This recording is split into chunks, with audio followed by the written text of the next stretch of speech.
Well, welcome to the Sports Con here on YouTube. I'm your host Daniel with your top sports stories. In the World Baseball Classic, the Dominican Republic managed to beat the United States 3-1 last night after a 2-run ninth inning for the Dominicans. Eric Ibar hit in the go-ahead run and then would later score for some insurance thanks to a Jose Reyes single later in the inning. Fernando Rodney then came in for the Dominicans and shut down the U.S. for a 1-2-3 bottom of the ninth. This win ensures the Dominican Republic a spot in the semifinals to be held in San Francisco.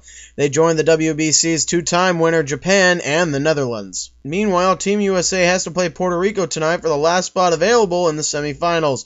Ryan Vogelsong of the San Francisco Giants is expected to start for the United States, while Nelson Figueroa is expected to start for Puerto Rico. David Wright is questionable for tonight's game because of a rib injury that will be checked out this morning. In NFL free agency news, running back Steven Jackson and the Atlanta Falcons have agreed on a 3-year, $12 million deal. The 29-year-old back has spent his entire 9-year career up to this point with the St. Louis Rams, where he's amassed over 10,000 rushing yards and 56 rushing touchdowns. Not a bad pickup for the Falcons, as he acquired just over 4 yards a carry last season. The problem seems to be is that they just replaced Michael Turner with someone who's just a year younger than him. Maybe they might add more responsibility to Jaquez Rodgers or Jason Snelling, but it's likely that Jackson's going to take the share left by Turner. At least they don't solely depend on the running game, 29th in the league last year, while their passing game was ranked 6th. In other football news, the NFL Competition Committee has made a proposal suggesting the NFL abandon the tuck rule.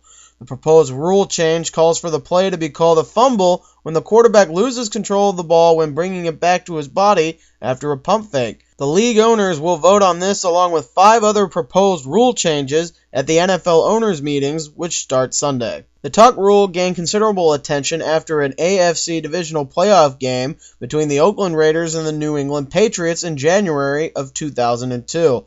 Raiders corner Charles Woodson hit Tom Brady from behind as Brady brought the ball back down after a pump fake. The ball went loose and was recovered by the Raiders, but the play was reviewed and overturned on the basis of the tuck rule, citing Brady's arm still moving in a passing motion. The Patriots would win that game and end up winning the Super Bowl that year. If this one does happen, it comes about 10 years too late.